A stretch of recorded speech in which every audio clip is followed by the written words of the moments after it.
네, 오늘 아침 출근길 서울을 포함해서 수도권과 중부 지방에 한파특보가 내려졌습니다. 네, 또 지금 서해안에는 연이은 폭설로 인해서 시설물 피해까지 우려되는 상황입니다. 자세한 내용 김승배 한국자연재난협회 본부장님과 함께 알아보겠습니다. 어서 오십시오. 네, 어서 오십시오. 한파특보 상황부터 좀 짚어보겠는데 저희가 앞서서 기상캐스터 현장에 나가 있는 내용 들어봤지만 지금 서울이 영하 9도까지 떨어져 있는 상황입니다. 이 정도면 체감 온도가 굉장히 클 것 같은데요. 그렇습니다. 체감 온도는 같은 기온에서 바람에 따라서 느끼는 온도거든요. 예. 여름철에는 같은 온도인데 습도에 따라서 느끼는 온도가 다르죠.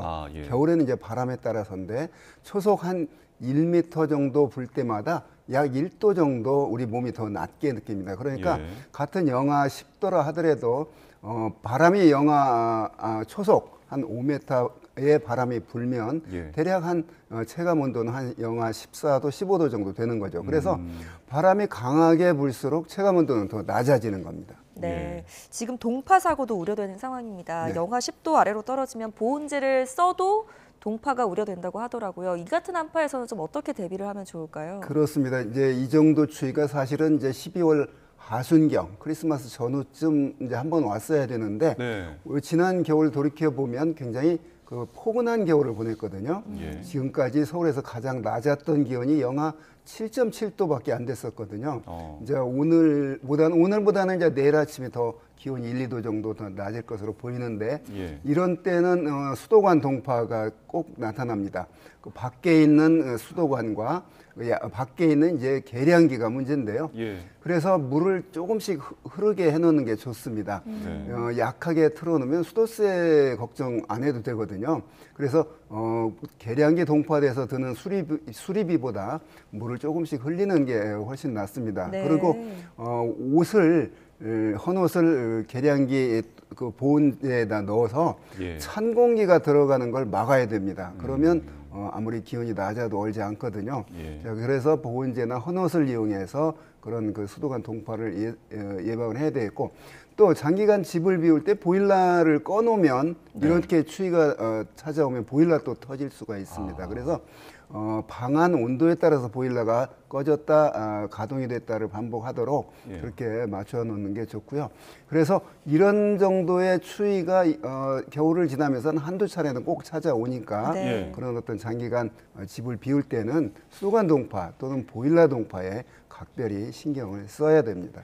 예, 알겠습니다.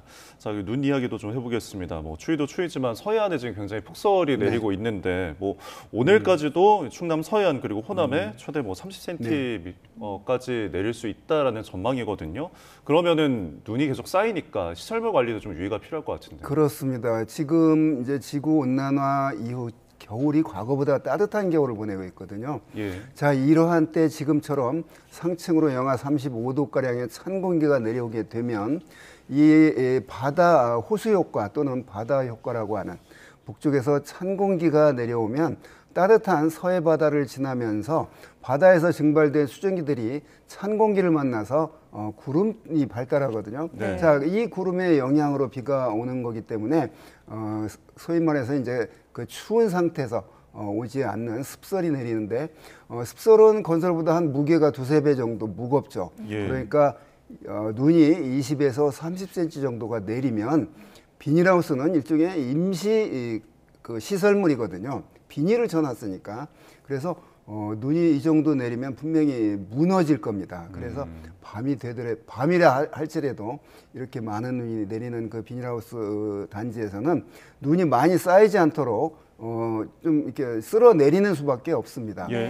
그래서 저는 이제 개인적으로 저 구조도 둥그런 형태보다 뾰족한 형태로 형태마저도 이제 바뀌어야 된다고 생각을 하는데 자, 이런 그 눈이 많을 때는 그 약한 시설물은 무너지게 되고 생각해 보면 그 2월 달에 많은 폭설로 인해서 그 부산 외대인가요? 그 2월 달에 그 MT 갔다가 개강 전에 지붕이 무너져서 큰 피해가 난 그런 사건도 있는데, 그래서 눈의 무게는 상당히 그 무겁기 때문에 이렇게 많은 눈이 내릴 때는 시설물 붕괴에 각별히 유의를 해야 됩니다.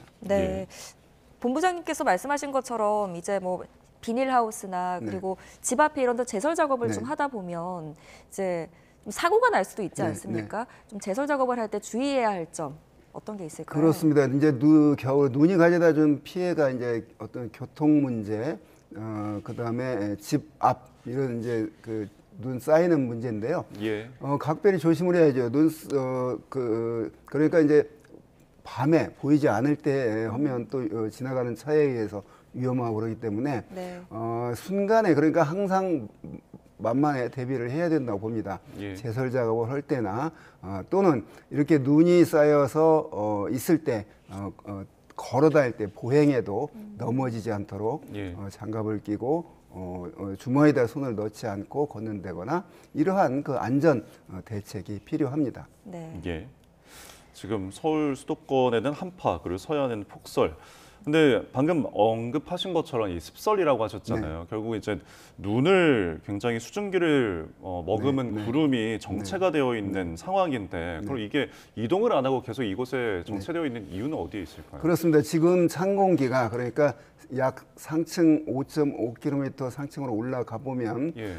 영하 35도 가량의 저 북쪽에서 떨어져 나온 전리저기압이라고 하는 게 우리나라 상층에 머물러 있는데 지금 지도에 나오는데 예. 저 저기압이 반시계 방향으로 돌면서 북서쪽에서 찬 공기를 우리나라 쪽으로 계속 내려보내고 있거든요. 네. 그래서 지난 한 6일경부터 저런 기압 배치가 형성이 됐는데 예. 그래서 이번에 그런 강한 한파가 찾아오기도 했고 네. 또 서해상에서 강한 눈구름이 만들어지기도 했는데 자, 그 상층 전리저기압이 한 내일쯤 토요일쯤이면 예. 동쪽으로 빠질 것으로 보이기 때문에 그때까지는 계속해서 저렇게 찬바람이 한번 강하게 내려오면 그 바다와 대기의 온도차가 해기차가 커지기 때문에 다시 또 눈구름이 발달하고 그래서 강해졌다 약해졌다를 반복하면서 계속해서 주로 서해안 지역에 많이 눈이 내리는 그런 형태의 지금 기압 배치를 보이고 있거든요. 네. 우리나라 서해안이 그래서 저런 구조 때문에 눈이 많이 오는 지역이고 반대로 저 위에 저기압이 아닌 고기압이 만약 있게 되면 네. 시계 방향으로 회전하면서 동해 바다에서 발달한 눈구름이 저 강원도 영동 지방에 그럼 뭐 1m 가량 이런 눈이 내리는 그런 그 원인이 되거든요. 예. 네. 자, 이번 같은 경우는 어찌 됐건 오늘 또는 내일 새벽까지 이러한 형태, 그러니까 눈이 강해졌다 약해졌다를 반복할 것으로 보이는데 네. 지금 내린 데다가 이제 그 서해안 지방은 더 내릴 것으로 보이기 때문에 오늘 오후가 저 눈에 관해서는 최대 고비가 될 것으로 보입니다. 네. 이번 주 토요일까지는 한파와 또 폭설 대비 잘 해야겠습니다. 강추위에 지금 눈이 또 내리고 또 얼어붙고를 반복하면서 지금 도로 상황도 많이 네, 안 좋은 것 같아요. 도로 운행할 때 어떤 점 좀 주의하면 좋을까요? 그렇습니다. 그 도로 결빙 각별히 조심해야 됩니다. 그러니까 이제 지금은 막 눈이 계속 내리는 상황인데 네. 이게 눈이 그치고 낮엔 녹았다가 밤이 되면 당연히 금방 추위가 풀리지 않기 때문에 예. 얼게 되거든요.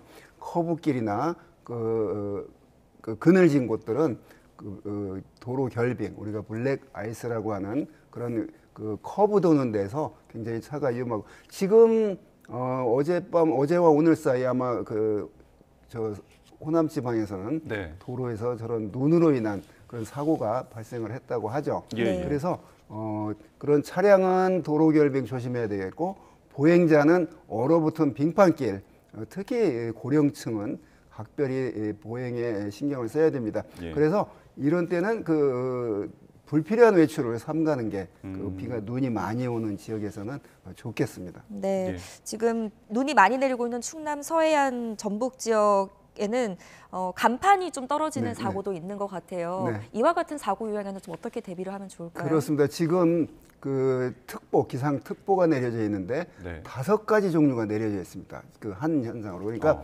바람이 강하게 불어서 강풍주의보, 예. 눈이 많이 오니까 대설주의보, 갑자기 기온이 떨어지니까 한파주의보, 바다에는 파도가 높아서 풍랑주의보.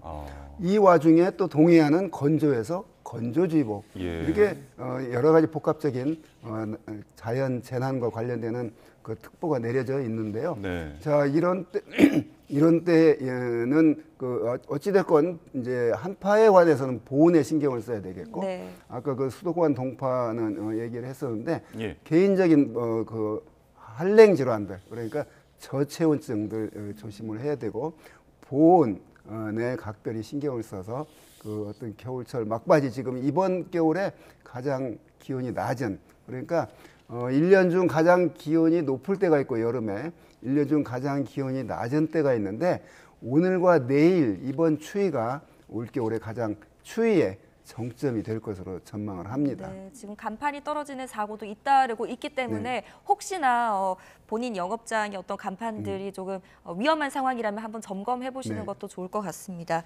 한파가 오늘과 내일 절정이라고 합니다. 올겨울 또 이 같은 한파가 찾아올 가능성은 또 어떻게 보십니까? 네, 그 지구온난화의 영향 속에서 12월, 1월, 2월을 겨울철이라고 하는데 네. 지금 12월을 보냈거든요.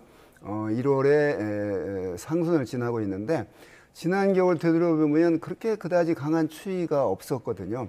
한 2, 3일 정도 기온이 낮다가 2, 3일 다시 또 누그러지는 그런 사만사온 현상이 아주 뚜렷하게 반복이 됐는데 앞으로 그러니까 올겨울 전체가 역시 평년보다 기온이 높을 겁니다. 12월, 1월, 2월 다 지나고 나보면 네. 자 앞으로 남은 1월도 평년과 비슷하거나 평년보다 높은 그런 기온을 보일 거거든요.